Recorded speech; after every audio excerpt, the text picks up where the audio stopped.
Hello and welcome to Cosmere Conundrum. I'm your host Nemo, And I'm Roman.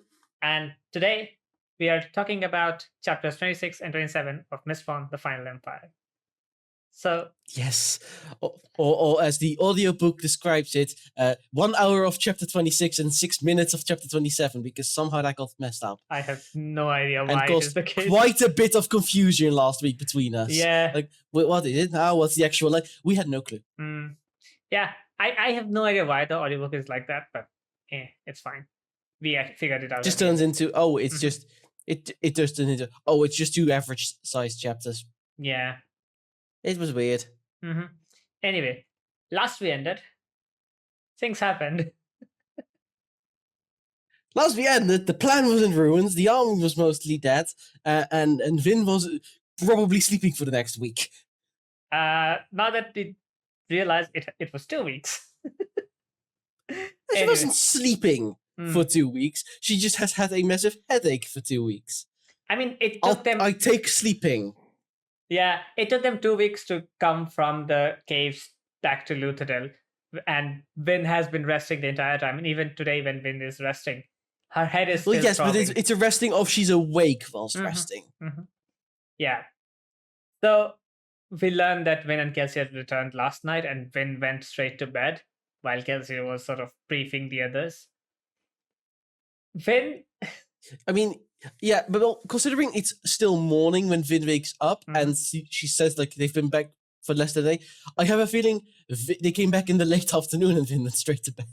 Probably, because now later we learned that Ham came after Vin and he came last night. So yeah, that makes sense. But it's like, oh, poor kid.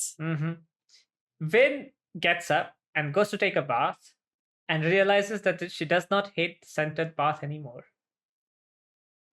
Not only that, she's so glad that she's happy that Clubs' apprentices made sure to make her bath ready the way she likes it. And it's like, no, she's not becoming a noblewoman.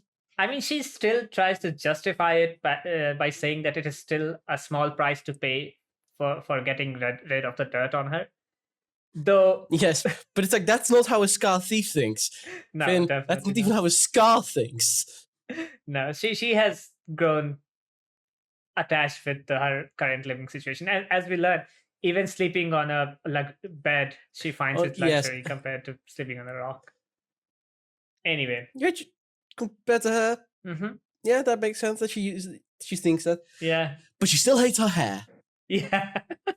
She still has long hair. I feel her right now. It's been far too long since I've had a haircut. I had last week, so that's good for me. Yeah, Nemo knows my struggles with my hair right now. It's getting a bit too annoying. Yeah. Anyway, Vin finishes her bath and goes to the kitchen to find Clubs, Dachshund, Ham, and Breach all in depressive state. No, not really in depressive state, more in a state of, I mean, what are we going to do? Meanwhile, Vin enters like she's having the worst hangover in human history. I mean, they offer her food and she asks for ale in morning. So yes, but she like the way it's phrased in the book is like, what? Finn asked grumpily. The way the audiobook phrases it, it may as well be snapping. I mean, Ham does say that's what Peter Dragon does to her. Anyway. Yes, but also I love her response to being, "Oh, do you want something? We have some food." And she's just ale. Yeah. I want ale. Yeah. The group is talking about the unfeasibility of the plan, as Breeze puts it. And since the army is destroyed, the crew is of no use to Kelsey anymore because Kelsey is gonna do everything alone anyway. Yeah, I mean, what I do like here is that Finn basically immediately goes in the mind like, why are they asking me? Yeah, yeah. Finn is still not understanding that she is a full member of this crew. I mean, she subconsciously thinks like that she is a member of the crew because she gets annoyed if she's not included. But other times, she reverts back to that scar thief that joined the crew for the first time. Yes, but it's mainly because the people she's most talking to are Sazed and Renew. Yeah. And Sazed is still very much by virtue of who he is, he's locked into acting the way he does. Mhm. And Renew refuses to stop being Renew. Yeah. Which means she misses a lot of things, even if the others really want to involve her in everything. Yeah. She then asks Ham when he returned, and Ham says last night because the Gaishans sent back the part-timers. Yes. Yes, because, well, if we send you back now, we don't have to pay you. And I've never heard such a... This is probably the most realistic thing I've seen in this entire book. Makes complete sense. Because, yeah. It's like, no, I don't want to pay you. Have you been out for 2 weeks? I don't give a shit. Yeah. Anyway, the guys are still hunting for the rebel army, some of whom who fled. They are still being hunted. Some large groups that broke off, which means they're going to be stuck fighting for a while. What I love to notice is Ham's training worked. Yeah. The army got ambushed. That is why they lost. In a set battle, they probably would have won against the Veltru garrison. Yeah, we learned that the Veltru garrison did suffer heavy losses, even if they crushed the rebellion pretty thoroughly. Yeah, we didn't see it in the last chapter because by the time that Vin and Kel arrived, the army had already been beaten. Yeah. And it was basically down to the last few soldiers. Yeah. Then Kelsier enters with all his usual cheerfulness and greets. Which tells you that, which to me felt like he's coping. He's coping? At time, I very much felt he's coping with the loss, but also his new determination is shining.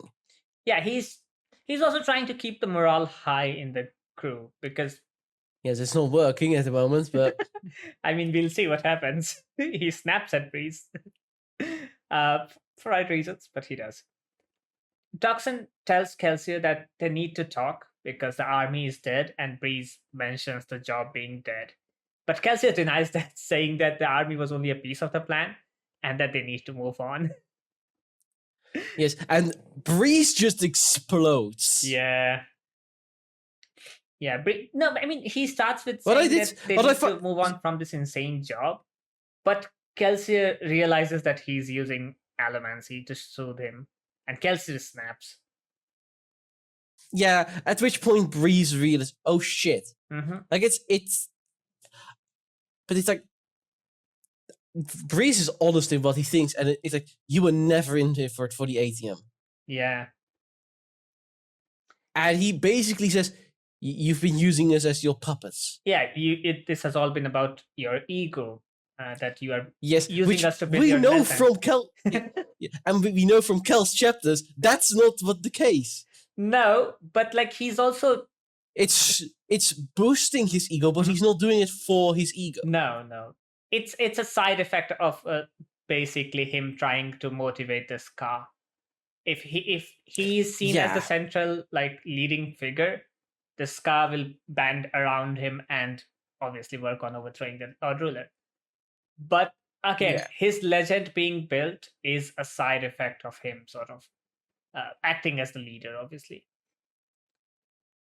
Kelsier then retorts, obviously, but he's looking at their faces. He wants... I don't know if he wants to retort or not, but Spook bursts in. Oh, he would definitely have retorted at some point. It's just convenient that at that point Spook arrives. Yeah, I do think Kelsier knew what time to arrive because he knew this would be the mood in the crew. Yes, and I've told you this. I think Kel already knew this was coming. I mean, we do know he came from outside. I don't even need... Well, it's also just a thing of, well, even if he hadn't, he might have just figured this was coming at some point. But what I do like is that this is the first time I immediately clocked onto what Spook was trying to say in the first few words. Yeah, I mean, willing the care and upping the sea. I realized, he's saying there is something they need to see. Yeah, I mean, even Vin says... The first time he's very easy to read. Even Vin says that Spook still has his accent, but he's trying to speak normally. Yeah, she says that later in the chapter. Yeah. But and it's immediately like they are like, oh shit, Yeah, I mean, Ham, uh-oh. they realize what is going to happen, and Ham even tries to sort of resist that they don't want to see this, but Kelsier. Yes, and it's interesting that as we know, this is executions. It's interesting that the guy who fights the most hates executions. Again, Ham is a philosopher first, because everything that he does is. Yes, but he says, I avoid these things for a reason. Like, he might I have a feeling a family member of him is got executed at some point. Maybe, but also he's a Puteram, but he's not bound to only fighting. That's why he uses philosophy to sort of as a different mode. No, but the way he says like that he avoids these things for a reason to me screams that he might probably saw something he cared about. He saw one of them executed. Probably, but also it's a gruesome scene. Anyone would want to avoid it. Anyway, maybe Kelsier then obviously asks them to join and then walks out, and we learn why the crowd is gathering, and it's executions. Vin has never gone to one before, and we learn that most Scar thief or thieving crew avoid these because they might be spotted by the obligators and stuff. We learn that everyone is needed to attend these because the obligators are going into random houses and essentially killing people who aren't gathering at the fountain. I mean, beating them into place, and it's the Scars that they're going to follow the order. It does a meeting death to the people who have stayed inside. But it's the obligators and the Inquisitors. That's what they would expect. Yeah. Anyway. But what I mentioned to you is that this probably doesn't work as well anymore because of the sheer size of Luthadel. Yeah. I mean, this worked perfectly fine when Luthadel was a far smaller city, and they've not adjusted this ceremony for that. Yeah, and that's why some people are easily able to not go into this because thieving crews don't. The crew makes its way towards a rooftop to watch, and Kelsier asks Club to basically smoke them from the others. What I like is they get their own private rooftop through bribery. I mean, yeah. What did we expect? Anyway. Yeah, Finn is surprised, obviously, by the overpacked mass of people in attendance, including the nobility, who are basically sitting in the center, looking bored as shit for some reason. I mean, it's logical because they've probably been there a while because they had to be there before the Scar got called in. Fair. That is quite fair, yeah. So they've probably been sitting there for a good hour already, doing nothing. Yeah. That's going to make anyone bored. Yeah, fair. All the obligators and some of the inquisitors are in attendance as well. Well, there are a lot of obligators in attendance and a shocking amount of inquisitors. Yeah, 8 of them, which is interesting. Terrifying. Yeah. What I also will note is that Vin mentions about how many people it is, and Ham is making, you've lived in the cities all your life. You've never seen crowds before. I think Ham underestimates how sheltered Vin was. Yeah, also, like, Vin only came to Luthadel like a year ago. Before this, she might have lived in like a smaller cities. Who knows? Well, a year and a half at this point, but yes. Vin recognizes her father and points him out to Kelsier, and everyone is shocked. Yeah. Because he just happens to be the most senior, not Lord Ruler figure in the entire freaking empire. Yeah, basically the second most important person. The second, I didn't even need to know like the explanation of who the Lord Prelin was. I was like, that's a high title. And also just because he had a short, like a golden rope scarf. Yeah. Like, That's basically, oh, crap. Yeah, he's Lord Prelin, the leader of the ministry, basically. Effectively, considering what we know about everything, considering he's higher than the Inquisitors, that means there's nobody between him and the Lord Ruler. No, he's basically the second in command. He's effectively the Prime Minister. Yeah, pretty much. Given Lord Ruler himself doesn't really get involved much in the Yes. in the way of like ruling. Yeah, he's basically the prime minister. Yeah, and the entire crew is just like, what? Yeah, With that exact tone. It's like, yeah. oh. I have a feeling Kel immediately went, putting that information in my back pocket, that's going to be important. Mm-hmm. Yeah, and as they're coming to terms with this fact, a blanket of oppression just covers them and penetrates the copper bubble, which interestingly, Win notices, and we'll learn later, Kelsey doesn't. There is some odd connection here, the fact that she can stop it mostly. Mm-hmm. Yet we know Vin is pretty damn good at this shit. Yeah. Yeah, but that's the thing. Do we think that it is not penetrating Kelsey's copper bubble, or that Kelsey is not able to recognize I don't know. It might genuinely be. That's the thing. Cal's lived in Luthadel for most of his life. Mm-hmm. So it might also be that he doesn't notice it happening. What we learn at the end of chapter 27. Yeah. It might just be that he doesn't notice it. Yeah, he is so used to it that he doesn't notice it. Whereas Vin, who's so new to this and hasn't lived in Luthadel for that long, does notice it. It is, however, worrying that the Lord Ruler's oppression goes through copper burning. Yeah. Yeah. Anyway, Lord Ruler approaches in his black carriage. He doesn't get out though, which is interesting. A black carriage drawn by massive white stallions. That is a symbol of power. White stallions in an empire constantly harassed by ash. Yeah, it's basically power projection.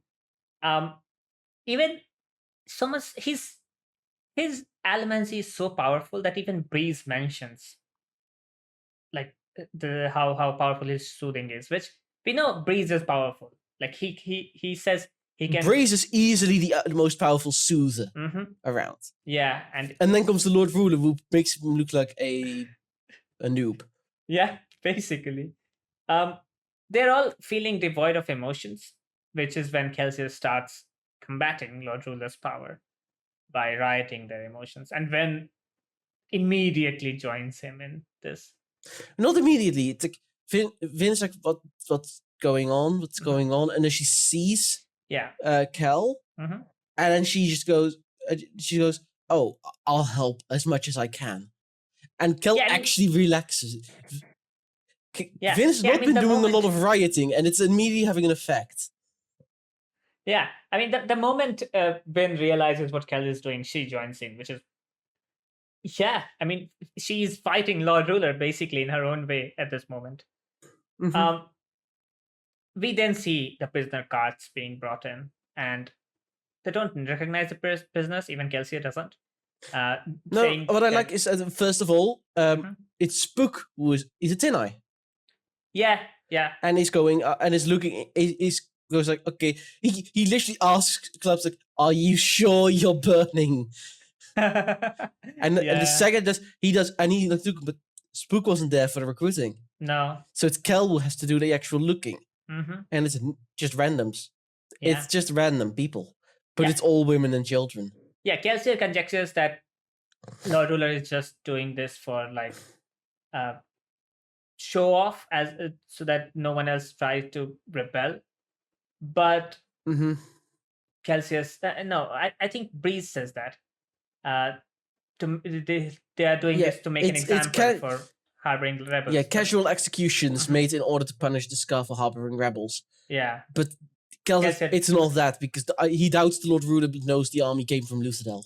Yeah, and that's when he says that it is. Considering they were killing everyone, they probably don't even have the information about that. Yeah, so it's basically a show of power, which is what Kel says. Then the obligators begin unloading the carts, and in sets of 4, the Inquisitors begin slaughtering the Scar. Slaughtering them over the fountains in order to make the water run red. Yeah. And this chapter's heavy. Yeah. I mean, Spook asks why doesn't Kelsier do something about it, but Finn says obviously he can't really fight He 8 can't do it with the Inquisitors. 8 Inquisitors and the Lord Ruler. Yeah. But she's like, he's probably thinking anyway. And she just looks at him and like, yes, he's thinking anyway. Yeah. Then But then the description of everyone in the crew looking at the executions, like, Spook is unsurprisingly throwing up. Yeah. I mean, anyone would. Ham's groaning. Clubs looks saddened, and it's Clubs. He should not have emotion on his face, outside of annoyance. Doxson is just watching it in a vigil. Breeze is shaking his head, and Kel's pissed off. Yeah. It's just... And this is when I think... And then the sentence that basically broke me for this chapter temporarily, 4 more deaths. One of them a child. Yeah. Plainly said, no extra things around it, but the kid's just been executed. Yeah. Don't like that. Yeah, and that motif of 4 more deaths keeps coming back, like after every bit of dialogue from Kelsier. And it's a lot. There's a lot of deaths. Yeah. I mean, they were there for hours. And even if we assume like 4 deaths per 5 minutes, that's 50 deaths an hour, which is a lot. Yeah. And that's basically when Kel launches into a massive monologue. Yeah, and I like this entire monologue where he says... I like this monologue, especially because it threw within the first section my entire thing of she's going to be forced to work with the nobility got tossed out of the window into his garbage bin, which promptly exploded and then got swept away. Yeah, basically. I mean... Now I understand your reaction last episode. Yeah. Kelsier says that this is our enemy, this is what we are fighting, and this is no simple job to be abandoned in the face of obstacles. He then points at the nobility, saying that they are laughing and enjoying themselves, so they deserve to die. And Vin looks at them. Yeah.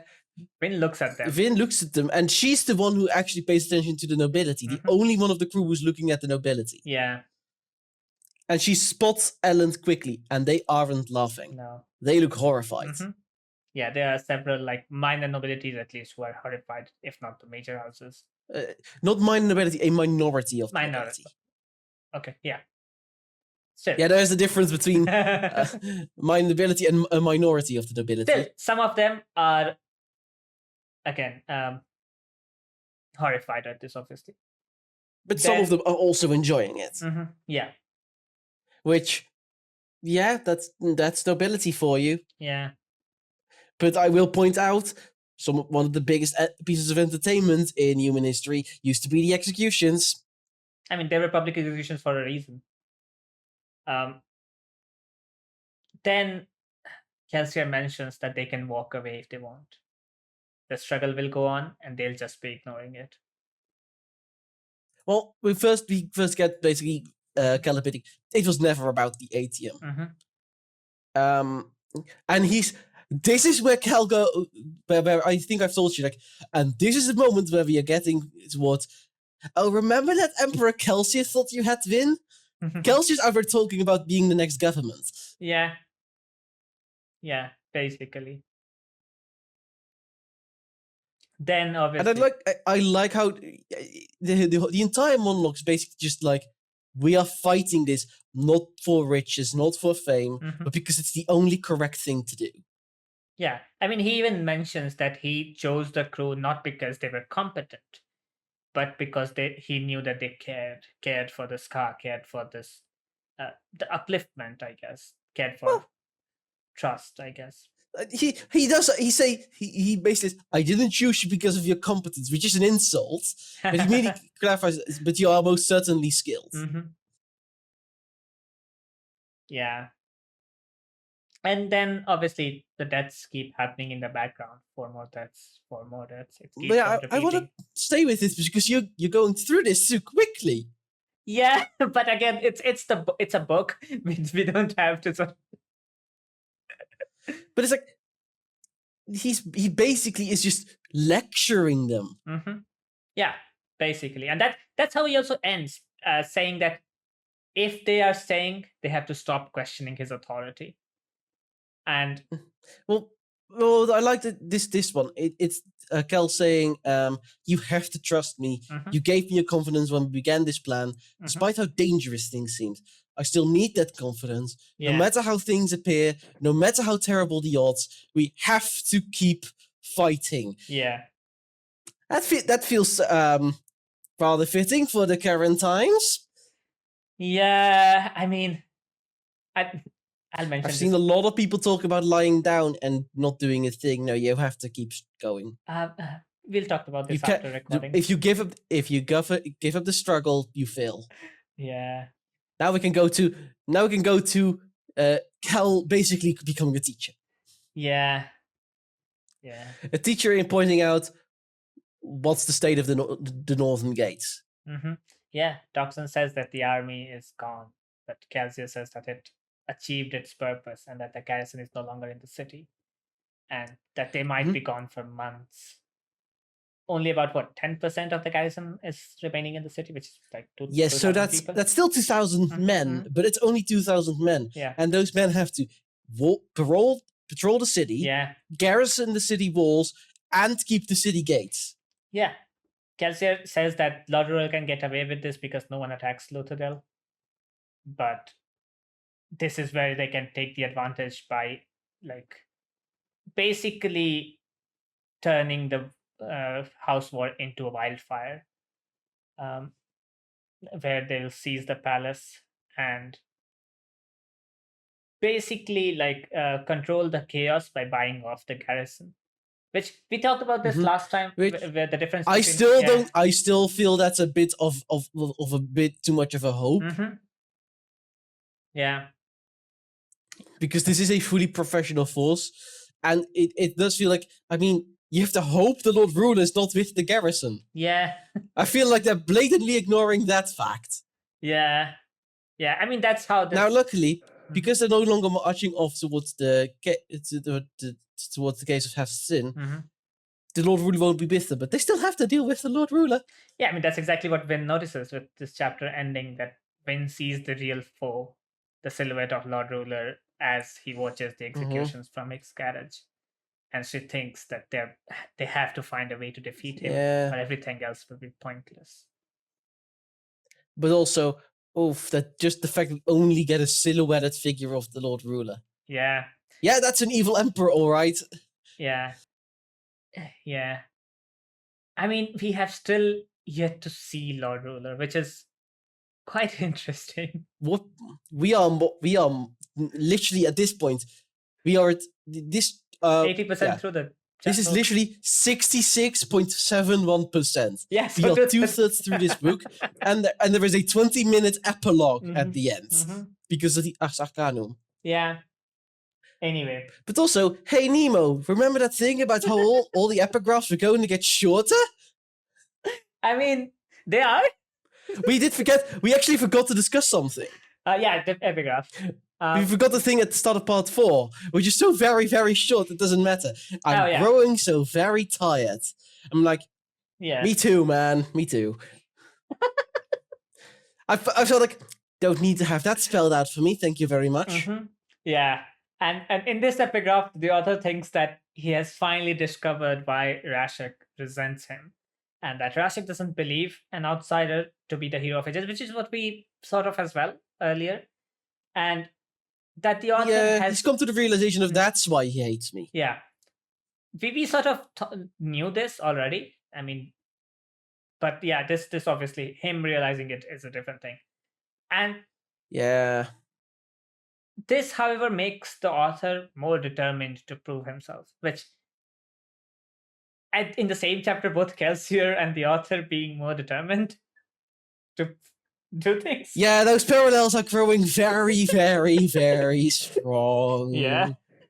And then we get to the end of the epigraph in chapter 27, and I want to talk about that. Yeah, but we will talk about let's it. let's first discuss chapter 27, or as I like to call it, we have to do the beginning of the book again because we have to start planning again. Yeah. The chapter. I did like this, but what I will point out is, so when in chapter 27, when they start discussing the plan, I feel like they're saying like, oh, Kel saying like I've been the only one working on the house wall. I feel like that's a wrong statement.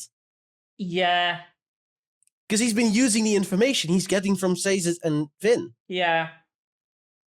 The information of how certain houses are getting weaker is coming from Sazed and Vin.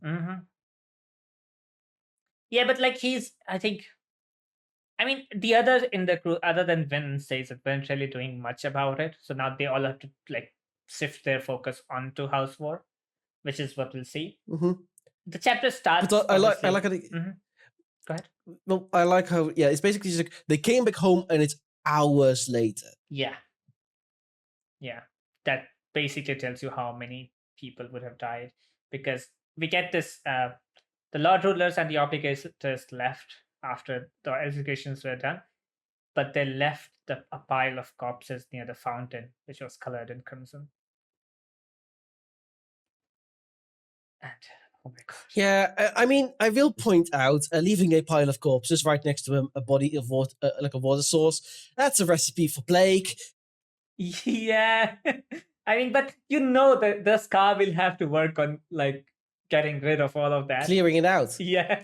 Corpse guards. They will literally have to bring in corpse guards.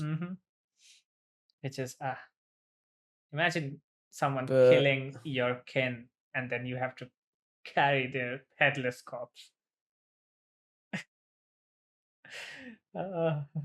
Anyway. Mass executions like this are practically unheard of in real history. Yeah. Even if this is something that happens every time there's a rebellion of any kind, or even if the Lord Ruler only wants to enforce something, that's worse than the terror in France. Yeah, that's the only time I can think of, and even then, it wasn't really at this scale. With a massive amount of executions, yeah. And even then, that was the guillotine. Yeah. That was not axes made of. That was just not mere axes. Yeah. Axes can go wrong. Anyway, the crew returns to the shop in a gloomy mood, but Kelsier immediately resumes planning their next move, which again, it's a good thing that he takes their mind away from the executions, and like in this heightened emotion state, he refocuses it onto something that they are obviously very like eager to do, but it is also sort of a manipulation. Which it is, but they are very easy to go with. Yeah, they are all determined to fix this. What I will point out is Vin no longer really her headache no longer bothers her. No, I mean, yeah, at this point she has seen way too much to care about a mere headache. Doxon then starts saying that they need to heighten the house war, and Finn asks what happens when the war ends. And Kelsey says that he will not let it end, because he'll just... Yes, it will not end. Yeah, he'll just let... And they are not wrong. If the nobility is fighting each other and the Lord Ruler loses control, then the nobility will fracture the empire on its own. Yeah, the different regions will start fighting each other, which is basically what Kelsey says that he wants to happen. But that's the thing. If they start fighting on each other, they will run for Luthadel to take control of Luthadel, because being the center of power, Luthadel will be attacked from all sides. Yeah, well, what I'd like is that Docs points out the great houses are the reason the economy functions. Collapse the great houses and the economy collapses. Yeah. I hope Docs realizes he's setting them all up for a gigantic famine. Yeah, fair. Without we know that Luthadel cannot support itself. No. It's too big. It needs the economy to function. Yeah. They're setting themselves up for famine. Anyway, we'll see what happens. Before that, as they're discussing the fall of great houses, all of them look at Vin, and Vin doesn't really realize. No, well, it's first we get the whole thing of all of them first discussing like, oh, brazen dogs are going to have to use their disguises to go on to one-on-one meetings with nobility, just start spreading false information. And then everyone looks at Vin. Yeah. Because the house that is most important for collapsing the empire, is the Ventures. Yeah. I mean, Vin says that not all of them are bad people, but Kelsier says Strathventure is, and that he needs to go. But he does say perhaps. My whole he's not moderating himself towards nobility. He's moderating himself for Vin. Yeah. That was already noticeable in the chapter where he basically said, "I won't kill these young men." Now he's basically saying not all of them are bad. He's moderating for Vin. Yeah, I mean, he has grown attached to Vin, which we knew from like even very early on. He sees her as a daughter, and makes sense that he'll at least listen to Vin, if not like act on her ideas. But yeah, he says perhaps, but he does say that Strathventure is evil and that he needs to go. And I mean, shouldn't be too hard. Like, Cal has already thought about killing Strathventure. Yeah. The big risk is what happens to Ellen if he does take charge of the house. Yeah, exactly. And that's why because Ellen is such a figure, he might have a power struggle within his house. But we know that he's the only son of Strathventure, right? Yes, but he's also seen as a very weak political figure. Yeah, so if there that is a recipe for a cousin to try to seize power. Yeah, if there are other ventures, they'll... Honestly, weakening House Venture really should only take taking out Lord Venture himself. That should be enough to make Ellen, for instance, pull House Venture temporarily out of Luthadel. But that's not what Vin wants. No. I mean, everyone asks her to keep her ears open for like tidbits, and Vin wonders if she can convince Ellen to go against his father. But she doesn't wonder this exactly, but she wonders that Ellen is not like his father, so maybe she can do something. Yeah, and she's like, she really doesn't want to do this because this is literally the thing Ellen hates. Yeah. I feel like they could easily work this into like, well, there are rumors that Venture and Renew are working together on something. You can work with this. Yeah, I mean, they did say that they are going to spread like false rumors and stuff, and especially like for the major nobility, because obviously they are the ones that they need to go before the house war begins properly. I mean, something that could easily destabilize Venture's position would be a betrothal between Lady Valette and Ellen, because it would make it seem like, why is House Venture taking such a weak alliance? Yeah, but we don't know how much love Strathventure has for his son. He can just like disinherit. I'm going to just a wild guess. I'm going to say none. Yeah, so he can just disinherit. Lucius Malfoy has more love for Draco than Strath has for Ellen, and that is saying something. Yeah, but that's what I'm saying. At that point, he'll just disinherit Ellen, and they'll be... because it does seem that disinheriting is pretty easy in the Empire. Yeah.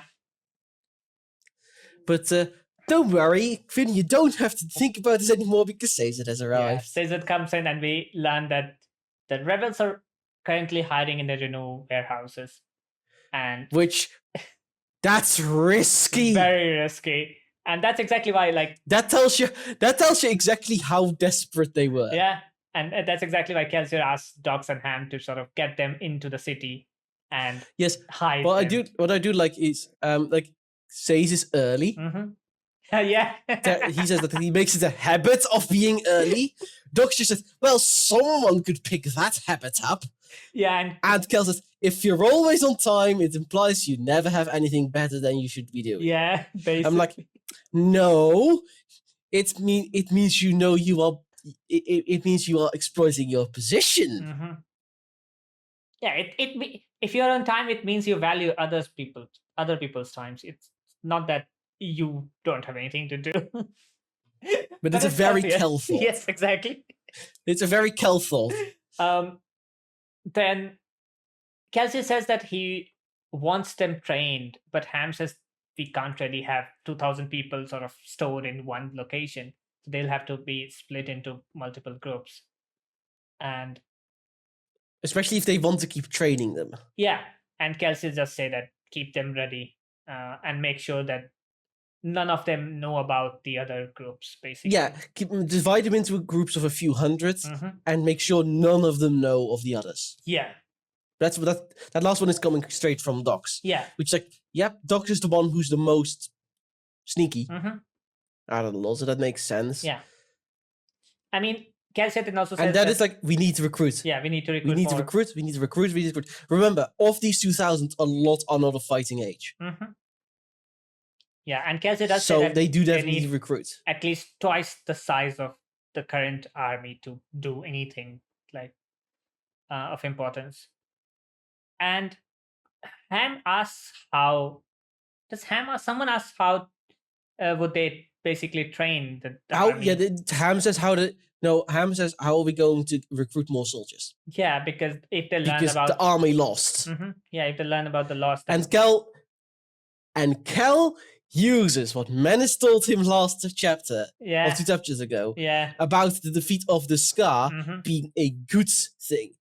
He uses it to rephrase it into a good thing. Yeah, he basically says that, tell them the truth, that the army neutralized the garrison. Which, the word neutralize is is doing a very heavy lifting here. Taking a lot of working in there. And Ham's most of them are doing it. It's around that Ham's the one who spent the most of the time with the army. Yeah, so he has a lot more attachment with the army than Kel. Yes. And Bree says, we can gloss over that. Yeah. we can gloss over the fact that all of them died. Basically. But I also like this, and it's something the Lord Ruler and the Obligators wouldn't notice. It's a tiny tidbit. Bree says, the people will be angry over the executions. Yeah. It has the opposite effect of what the Lord Ruler wants. I mean, it might have. The Lord Ruler thinks this makes them more subdued. That's the thing. But this is also going to piss them off. Yeah, it might have had that effect early on when there were very few Scar, and then they didn't really have any figure to latch onto. But now they have Kelsier to latch onto, like the legend of Kelsier to latch onto, because he was giving them hope in a way. And so them being angry at the executions and having another thing to latch onto, they'll immediately join. Yes, it's something I forgot to note in the last chapter is how some people got out of the way really easy for the crew because they recognized Kel. Yeah, exactly. Which is quite an interesting thing because Kel is, as we learn in this chapter, Kel is hiding his scars completely. So people are not recognizing him by his scars; they're recognizing him by his face, which is another very big thing that people know Kelsier at this point. Considering they don't have images of him. Yeah. These are people who were at the meetings, but did not go with the army. Yeah, very much so. These are people who actually probably regret not going with the army. Yeah. Yeah. Anyway. They've already probably got quite a few recruits just on that. Yeah. Then Caesar gives Kelsier a note from Marsh. Yeah. Caesar gives Kelsier a message from Mars, and Kelsier asks Vin to come with him to meet Mars, basically. And then they leave, with Kelsier basically setting a deadline for 2 months. Which given we have had timeline just got shorter. Yeah, given but he's basically saying like, yeah, he's basically in the 2 months the house war needs to be going. Yeah, I mean, because if the longer they take, the more chances are for the garrison to return to the city. So yeah, makes sense. Especially, it has been since the plan started, it has been somewhere around 7 months. Something like that. Yeah. So they have basically shortened the timeline by 3 months-ish. Well, it's more that the house war really needs to be ready to start or kick off. And they can wait a bit whilst the house war is going on, because at that point the garrison that remains will be distracted. Yeah, fair. Then, obviously, we jump to Kelsier and Vin arriving at a building across the abandoned building where they were supposed to meet. And immediately I was like, it's an area called the Twist, and it's an abandoned building, abandoned buildings. I'm like, are we suddenly in Gotham? I mean, Like a random abandoned buildings in the middle of a busy city. Oh, we're in Gotham, and the way that's just sitting around in the darkness. I'm like, so this has just become Batman and Robin then. I mean, they basically are, except Kelsier does want to kill rather than not. Well, yes, Kelsey doesn't have a no-kill rule. Yeah. Anyway. Nobody in the Final Empire has a no-kill rule, because in the Final Empire it's kill or be killed. Yeah, which is... Yeah, it's an interesting moral quandary. Yeah, anyway. I don't think there's much of a moral quandary in the Final Empire. Yeah, they don't have the luxury to be... That's the thing. To have the no-kill rule, which is... Yeah. I think you and I are very similar in this. Killing is just plain wrong. Mm-hmm. But in these kinds of situations, there is no choice. Yeah, that's what I'm saying. They don't have the luxury to choose. Anyway. Yeah. Kelsier and Vin are then sitting in the dark, obviously, and Vin asks Kelsier if there is something that Kelsier is not telling them. And Kelsier asks why. And Vin says because of the Lord Ruler. What I like about it is that Vin is the only one who can get under Kel's skin enough to get the information out of him. Yeah. And it really shows how much of a soft spot Kel has gotten for Vin. Mm-hmm. Yeah, very much so. He's still not telling her absolutely everything, but we do learn a lot more about the 11th metal. Mm-hmm. Yeah. And also, just basically, Vin just blatantly asks, are you lying about the 11th metal? Yeah, and this is basically what I have been wondering for this entire book. And Kel's first response is to smirk. Something you hate. But it's a cheeky smirk. It's a cheeky smirk of, I know I'm going to answer this, but I have to make this joke, this point first. You're blunt. Yeah, basically. And I mean, Finn's Dutch? Sorry, but I went, Finn's Dutch? German, more so. No, as Dutchies are renowned for just basically saying what comes to our minds. Fair. No, but that's the thing. It is a thing that Kelsier would do, lying about a whole metal just to keep the morale high. I don't think he'd lie about it. If it absolutely did not exist, he wouldn't have done it. But that's the thing. We do know that he doesn't know how to use it. So it's no, but that's the thing. Same. But he knows it's he says the legends are real. Mm-hmm. He's working off legends. If those legends weren't real, he would not be doing this. But how does he know the legends are real? He hasn't really used it. Presumably, he got stuff from because he was in the very far north, I believe. In Terrace? Presumably where the Terracemen were, considering the Terrace lands are now a tundra, which means they're likely in the north. Yeah, see... I think he's basing it off that. It might also be that once he got this talking it, that says it might not know anything about it, but something says it said confirmed things for Kel. Likely, perhaps. But I don't think if there was absolutely no proof of this, Kel would not have used it. Maybe. Kel's not an idiot. It would be too much of a risk. He's not an idiot, but yeah. Yeah, I mean, we'll see what happens. But to Vin, he's the first to admit to Vin, like, I don't know how to use it. Yeah. And then we get into basically, hi Vin, you know how 7 months ago I forgot to tell you about a chunk of Allomancy because it wasn't important? Shoot, I shouldn't have said that. Yeah, I mean, before that, Kelsier sort of talks about Lord Ruler a bit, with saying yes, that Lord and Ruler is not omnipotent. He's more man than God. He says he's more a man than a god. And I'm like, Kel's learning what the logbook is about. He's just warping it a little too much. Yeah, I mean, Vin does, Kelsier does say that the Lord Ruler is writing about saving the world out of, his ego. But Vin says that it's not really about his ego. So Vin's and Kelsier's analysis of the logbook are very different. Anyway, this is when Vin sort of... Yeah. This is when Vin tells Kelsier that the Lord Ruler could penetrate the copper cloud and soothe her emotions, which Kelsier says is not possible. It's not possible, says the man who has 2 years of experience with Allomancy. Yeah. No, but he does give basically a good, 3 at this point. Yeah, he does give a good counter. A good explanation, but it's a bit too suspicious because Vin definitely didn't feel it for a bit. Yeah. And that's the odd part.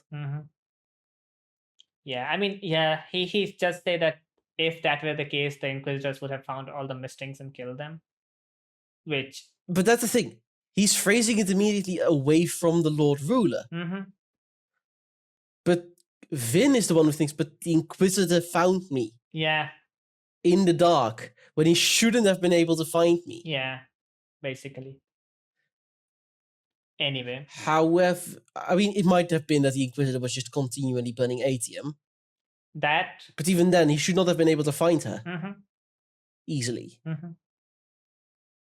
Yeah, Vin. But she's just like, Kel's not going to listen to me on this. Yeah, Vin isn't convinced, so she doesn't really say anything. She does say that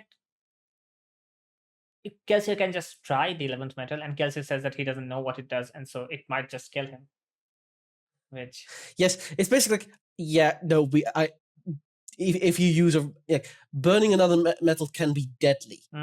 What I found quite funny, I was listening to the Overly Sarcastic podcast earlier today. They literally mentioned the metal based system, and I found it very funny because the example Red used was one of the metals that isn't one of them.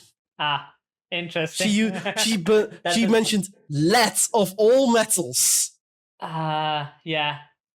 I mean, and I found it quite funny. Lead isn't one of them. No, but lead is also very poisonous. We know that. So yes, but it's like, I mean, there is something here, like getting the wrong mixture in an alloy can be bad for you. Yeah. I mean, Kelsier does say that he's trying to find the answers in the logbook for the 11th metal. But the logbook does not mention Allomancy. Which is interesting. Not a word about Allomancy. And it makes me come to a theory. Go ahead. I don't think Allomancy existed yet. So Lord Ruler invented Allomancy? I think the Lord Ruler must have invented it. Because it's very odd for it, considering how much we know about Allomancy. It's odd it's not getting a single mention in the logbook. Yeah, but that's the thing. Kelsier does conjecture that the Lord Ruler hadn't really snapped yet, so he might not have really known about. Maybe, but we had the reference to the Terraceman having odd powers based on metal. Yeah. And that we now know that it's Feruchemy, but he did not put it in the context of Allomancy. No, he didn't. He didn't really compare. He was remember, the Lord Ruler is a blacksmith's son. Yeah. If anyone is going to know about Allomancy, it's going to be blacksmiths. Yeah, because Kelsier even says that in today's world, blacksmiths do prepare like the Mistborn solutions. Particularly. So my theory currently is that perhaps Allomancy just didn't exist yet. Interesting. Yeah. And also, considering also that we know that all Allomancy was originally restricted purely to the nobility. That means that's another interesting thing. There was no Allomancy within the Scar population. Yeah, so which means that's odd. Which does give some if it had been around already, then there should have been Scar Allomances. Yeah. Fair. But there wasn't. And didn't we also have reference to the Lord Ruler having a lot of wives? I think so. I mean, I think at some point he said that he has had too many marriages and he's still alone or something. I think something to the effect. I don't really remember. It's a very interesting thing regarding that. Because it's very odd. Like, the fact we don't have a mention of Allomancy in the logbook, we know there were no Scar Allomances when the Empire was created. Because that's one of the core divides between the nobility and the Scar. Yeah. That indicates that there must not have been Allomancy. Yeah, fair. That would make sense. Again, I like coming up with weird theories. Yeah, it makes sense in the context of like the logbook not having anything, but also Finn didn't really know about. He could also just not have snapped, but again, it doesn't make much sense for a blacksmith's son to know nothing about Allomancy, not mention it. especially because he's mentioned the metal abilities of the talisman, and then not mentioning Allomancy is weird. Yeah, fair. Anyway, Cassie is surprised that Vin knows about Feruchemy and that Caesar told her. And Vin says that she forced Caesar into telling her. Anyway. Yes, Kel basically says, I wonder what I've unleashed upon the world by teaching you Allomancy. Of course, my trainer said the same thing about me. And he was right. And Vin responds, he was right to worry. And Kel goes, of course he was. I like the banter between these two, because this is very much like a father-daughter bantering. Yeah, very much so. Vin is completely unaware of just how comfortable she is with Cal, including the fact he touches her in a comforting manner later in this chapter. Yeah, and she doesn't have... Now, I have been feeling a long time for somebody give this girl a freaking hug already. Yeah. Anyway. Then Vin lies to Kelsier, saying that she doesn't really know much about Feruchemy and forces Kelsier into telling her more. And then we learn the main difference between Allomancy and Feruchemy, which is that in Allomancy, the fuel is the metal, but in Feruchemy, the fuel is your body. So in order to do something, you have to basically store it previously. And like if you wanna be strong, you have to feel weak first and store it into the metal mind so that you can call upon it later. Yeah. Sorry, I've turned on my fan. It's too hot in here. It's fine. That is also where we learn that Feruchemy doesn't really have an upper limit. So unlike Allomancy. No, I like the description of if you can make yourself twice as strong for an hour, then you can make yourself 3 times strong, 4 times as strong, etc. for a shorter amount of time. Yeah, basically. Then they talk about Feruchemy being powerful or Allomancy being powerful, and Kelsier says none of them is really powerful than the other. They both have I like it. I like this. It's like they have pros and cons in different ways, and I like that. Yeah.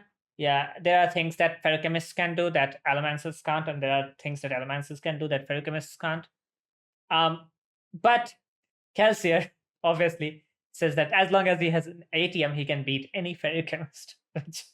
Yeah, that feels like Kelsier. It's not wrong. No, he's not wrong. It's not wrong. But that's the thing. Time is not really a power you can store in a metal mine. No, ATM is very powerful. Which that's the thing. All of the metals that we have known until now have been taken from our reality. ATM is the only metal that is not, which is interesting. Yes. I'll be honest, when we first got introduced to ATM, I was like, okay, so this is just a real world metal with a different name, right? That felt like it, but not really. I mean, I'm still convinced that the 11th metal is platinum. Yeah, could be. Because it's an exceptionally rare metal that we couldn't refine until recently. I doubt it's aluminium. That would be very that would be very like when we now learn, because we'll get to it, but I like how it's like Kel's just like, here, he hands her a vial with an ATM bead. Yeah. They talk about the logbook some more, with obviously Allomancy and Feruchemy and other things. And then Vin asks Kelsier about the 9th metal. And Kelsier says that Vin is not going to let it go. But what I do like is, this is why Kel has also noted the oddness of there is no mention of Allomancy compared to Feruchemy. Yeah, that's basically which should not be possible because they're very linked. Yeah. But also, Vin just outright mentions, like, I've stopped thinking about how much ATM is worth, and Kel's just like, I have trouble forgetting how much it's worth. And Vin's just like, shit. I mean, to be fair, again, Kelsier knows where ATM comes from, so Kelsier has minded himself. That's why Kelsier cannot forget the price of ATM. So no, it's because desire to find so much ATM, because that was literally what he was after in the palace, is what caused him to lose his wife. Yeah, basically. And then he got to send to the one place where they were getting it from. And then again he lost his wife because of ATM. Yeah, and Vin hasn't really faced those issues yet, so she cannot really comprehend the price of ATM. Or doesn't really think about it, at least. Then Kelsier tells her about the ninth metal, that it is gold, but it isn't really very important. No. It's not that he tells her about it. I want to be clear about this. Fair. It's Vin mentioning something that has been bothering her for a while, and it's, you've never taught me the ninth metal. Fair. Yeah, that's what I was saying. Vin asked about the ninth metal. And I like how Vin's like, oh, it has to be an alloy of ATM because that's how it works. Yeah. And Kel's like, no, the last two metals don't work that way. It's just gold. Yeah, but that's the thing. We know it's not the last two metal because the 11th metal exists. Yes, but it's the last of the two normal metals that are known of. Yeah, fair. It's the last two metal that we know at least what they do. But even Kelsier doesn't know what the ninth metal does.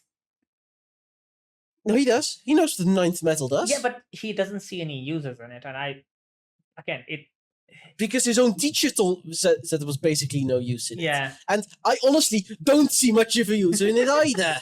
Which is funny given all the metals it's Chekhov's gold, but it's going to come back at some point. But that doesn't mean I have any clue of how to use this. Yeah. Anyway, he then obviously files some of the gold off of boxing and gives Vin to burn.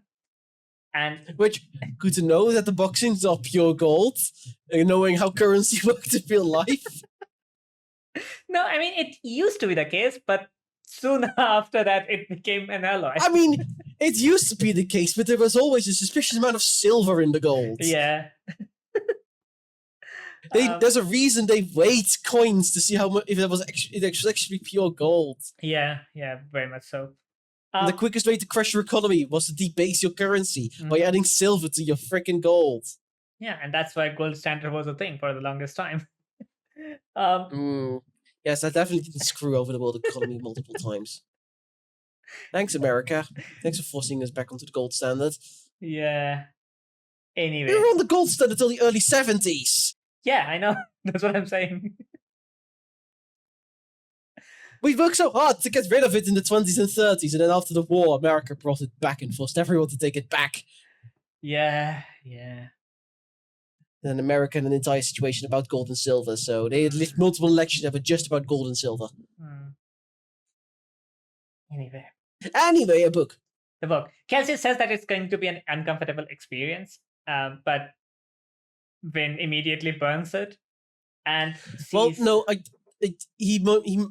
Kel explains a little bit more about bad metal. Yeah. And how burning bad metal is worse than the headache from pewter rag. Yeah, which is, again, quite interesting. Oof. Let's hope Vin never burns a bad metal then. But also, I like how there is always a small group of merchants who deal in the metals for allomancers, and they always make sure it's good. Because if it isn't, they have a grumpy Mistborn on their asses. Fair. Anyway, Vin burns the gold and immediately sees two versions of herself. The two versions. Yeah, and this is where I went, how is this useful? I have no idea either. But, okay, the interesting thing is, the two versions that she does see are the two versions of herself that are at odds inside her at this moment.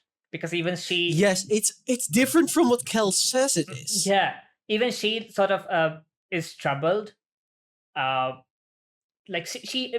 know that she often wonders if she's Valette or Vin the Scar Thief, and if she's neither and has become something else.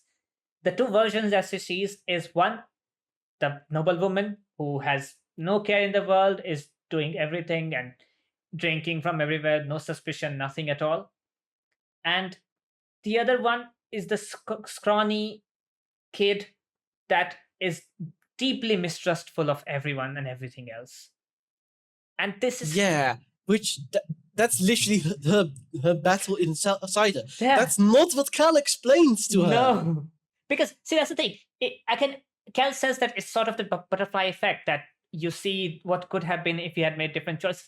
But if so, you would have seen multiple things. Why these two specific things that are at odds inside yourself? These two things, and I get the feeling Kel already knows what he is, and therefore saw something else. Possibly. Kel doesn't have an internal conflict. By the time he would have burned gold, he would have already been set on his path of I want to overthrow the Empire. Yeah. By the time he had burned, makes sense. Yeah, still. I think I know what Kel saw. I think Kel's gold burning went to what if we hadn't attacked the palace? What if I hadn't gone to the palace with Mare? So he sees himself and Mare sort of happy and. Yes. Yeah. That I think that might be it. And that feels like it would fit right in line with Kel's thinking. And also why he does not want to burn gold. Yeah. I mean, that would basically explain why. Also why he probably was hesitant to teach Finn. Because he saw something he cannot get out of his mind. Yeah, basically. Which is, For all we know, he saw himself, Mare, and a kid. That would. And we know how he just described the kid he would have wanted to have with Mare, and it's just Finn. So what if he saw using gold the kid, which is it's an interesting thought. It's quite interesting. Yeah. Anyway, that's depressing. I know, but this is Mistborn. There's been plenty depressing before. Yeah. Vin, as she goes to touch one of the illusions or whatever she's seeing, they vanish, and Vin is instantly overcome with emotions, which is again interesting. Kelsey explains what happened, well, at least what Kelsey understands to be happening, and that she saw the versions of herself that could have been. But Vin says they felt real. But this is also when Kel does the comforting thing and just approaches, squats, and lays a hand on her shoulder in a very comforting manner. Yeah. And I'm just like, just give her a hug. Yeah. I think even Kelsey needs a hug. At this point, Vin's going to get an emotional breakdown at some point. Very likely. Quite likely. And I wouldn't blame her. Yeah. Vin says that the illusions, they felt real, kind of like how the ATM shadow does. But Kelsey says that no one really understands gold in that manner. Which tells me that, I have a feeling that because it's the 9th and 10th level, they can only be burned by Mistborn. That means there's very few people. Yeah, that who can do it. Things. And ATM is actually useful in a general context.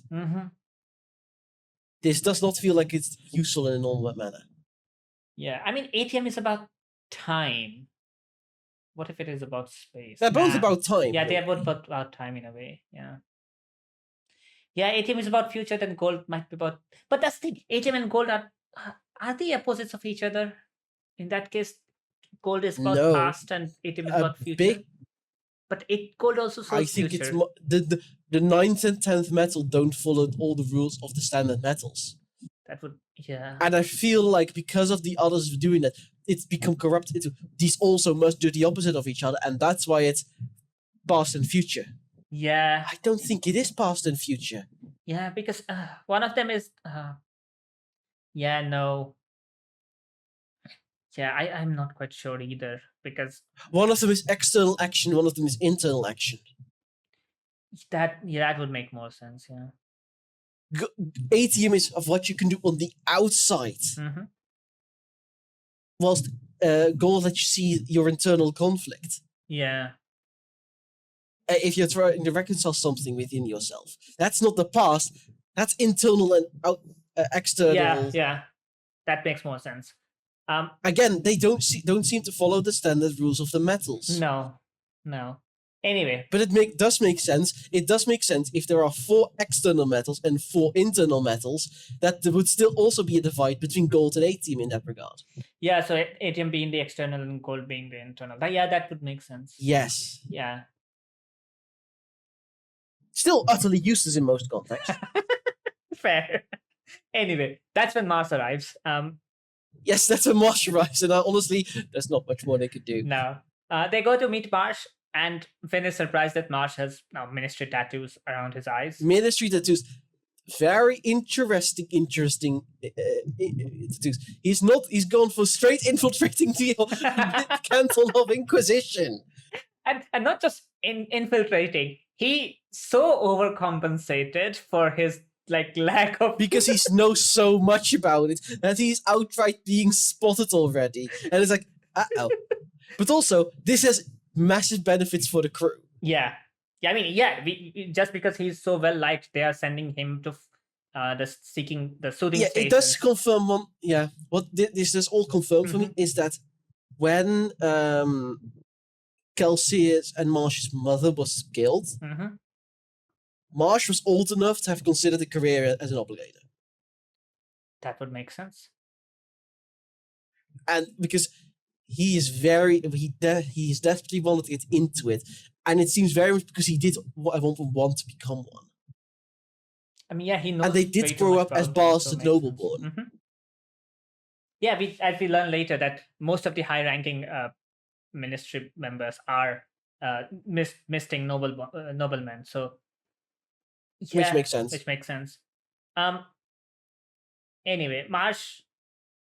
What happens? Yeah, this is where we learn that ministry has soothing stations throughout the city, and and it's basically going with the ministry's more competent than we thought. Yeah, which also tells you how competent Lord Ruler might be when he's the one sort of setting up all these things. But I will point out this. They point out that it's the Ska who are affected by these soothing stations, completely ignoring the fact that the nobility would also be affected by these soothing stations. Yeah, but that's the thing. They are mostly posted in the areas with higher Ska population. So noblemen aren't really being influenced all the time. The lower noblemen would be. Yeah. Those who live out of the ones who infiltrate, the ones who did go into the central squares. Straventure wouldn't be impacted. No. But a random minor nobleman? Yeah. Yeah. But these soothing stations are evil. Yeah, they are keeping the Ska sort of depressed and subjugated at all times. They are not really allowing them to feel anything.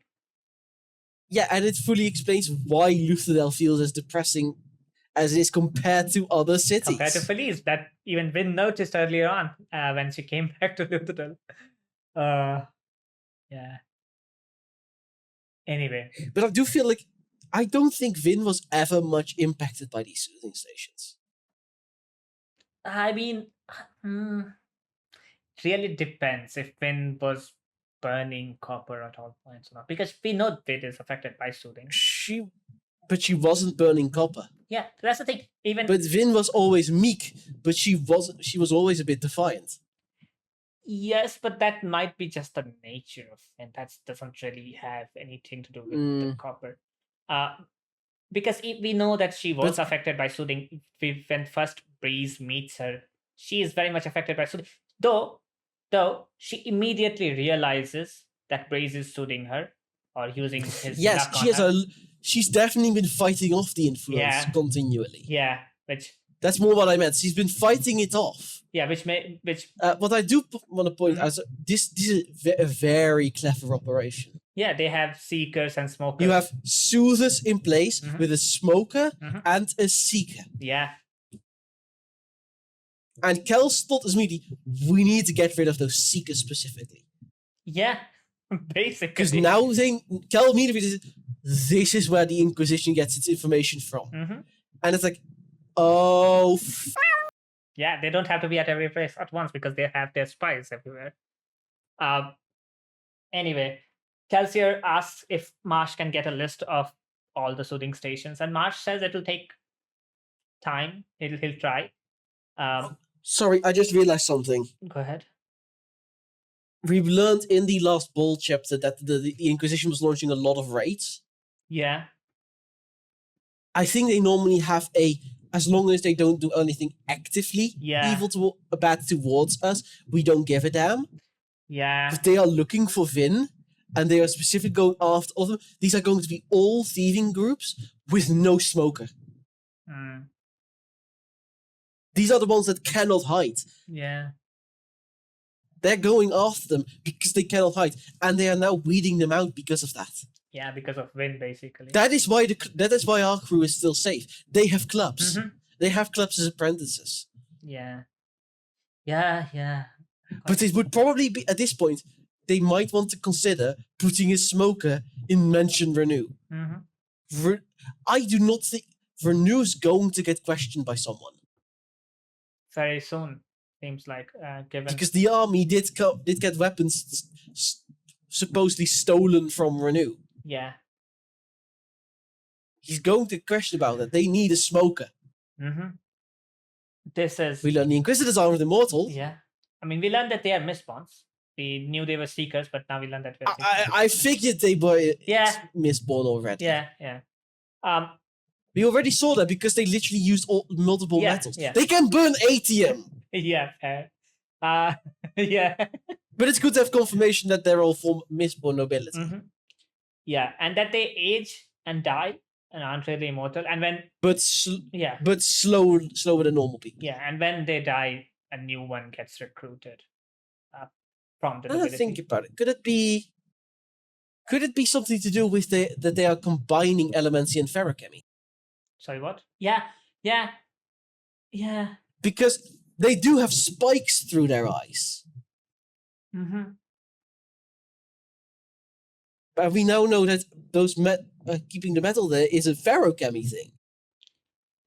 Obviously, doing it more explicit than Ferrisman. Yeah, but that's the thing. You don't really have to keep it inside you because we know says it has bracers and stuff. But it might be some odd conduit or something. It's the fact that the Inquisition has that is still very odd because it doesn't make any sense. Yeah, having spikes through your eyes is certainly a very It's intimidating, but I doubt it's purely an intimidation technique. Yeah, but that's the thing. If they use combined Allomancy and Feruchemy, we know that different metals store different things. Like copper stores your knowledge and stuff. They are called Steel Inquisitors. They presumably have steel through their eyes. So they have only one kind of metal. So how are they storing different attributes? You don't know that. Fair. We don't know what they're hiding underneath their clothing. Yeah, interesting. I don't know. I'm just guessing here. No, that's a very interesting guess.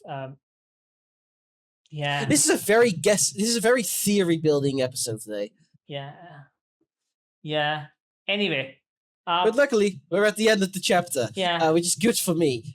Yeah, I mean this. Because I have one more theory. Yeah, this is where we learn something very interesting. That while the Lord Prelin rules the church, the Inquisitors want to be in charge. So there is already some divide. Yes, there is the Lord Ruler has divided the obligated to the Inquisition, just like he's divided the Scar and the nobility. Yeah, and this already begins turning gears in Kelsey's head.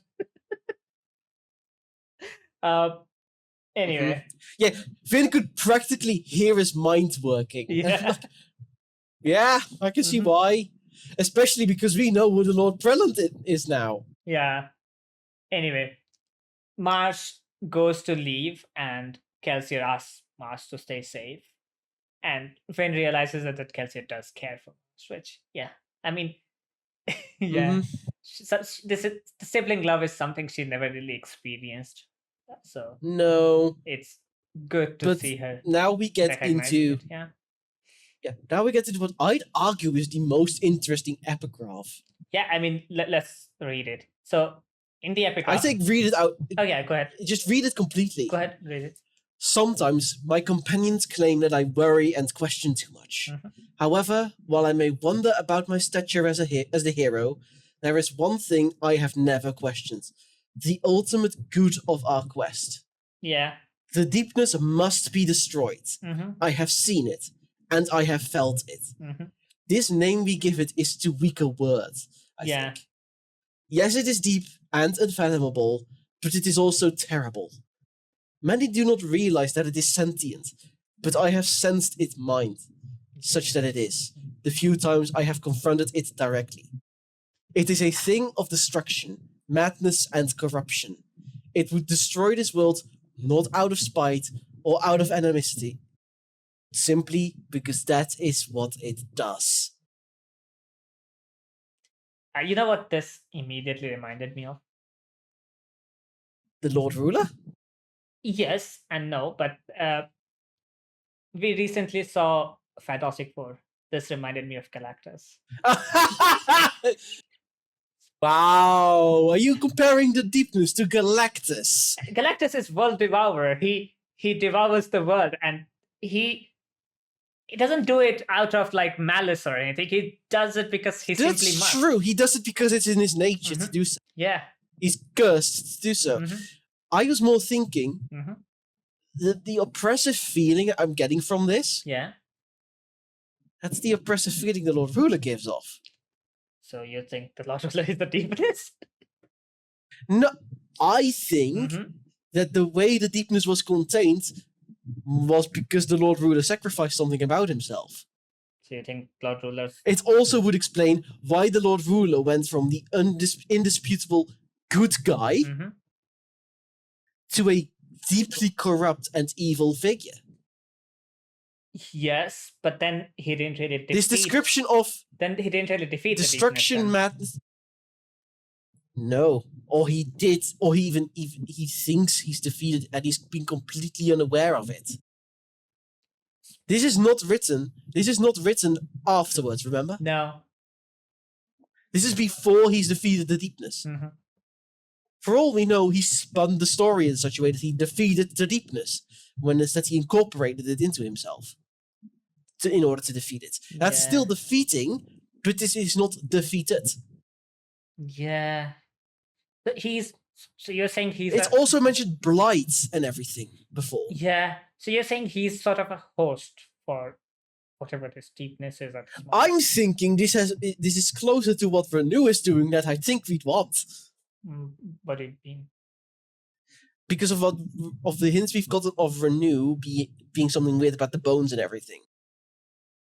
So deepness is controlling Lord Ruler's bones? No, over how if somebody could have been interpreting Kel if they'd done a special magical thing with regards to his bones, which is also what Renew is doing. Yeah.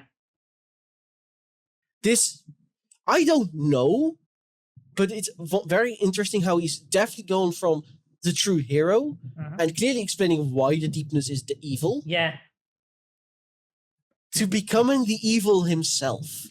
Yeah, certainly. I mean, and sure, power corrupts, and absolute power corrupts absolutely. This is more than that. Yeah. Because the Lord Ruler is evil. Yeah. I mean, we do know that deepness was bringing destruction onto the land, as you mentioned, blight and all the stuff.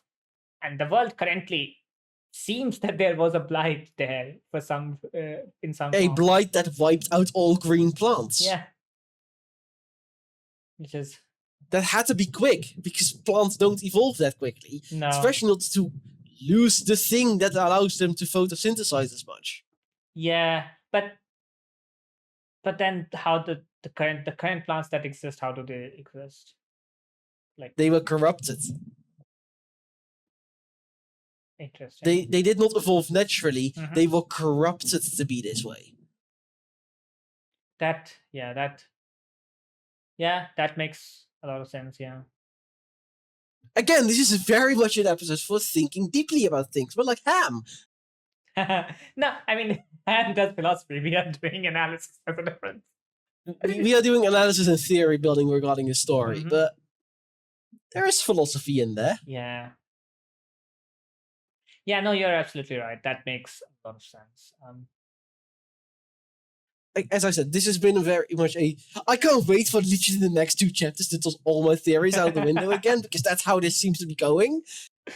But like, one thing we haven't mentioned is how when we were first talking about what the 9th and 10th medals could be, I literally mentioned gold.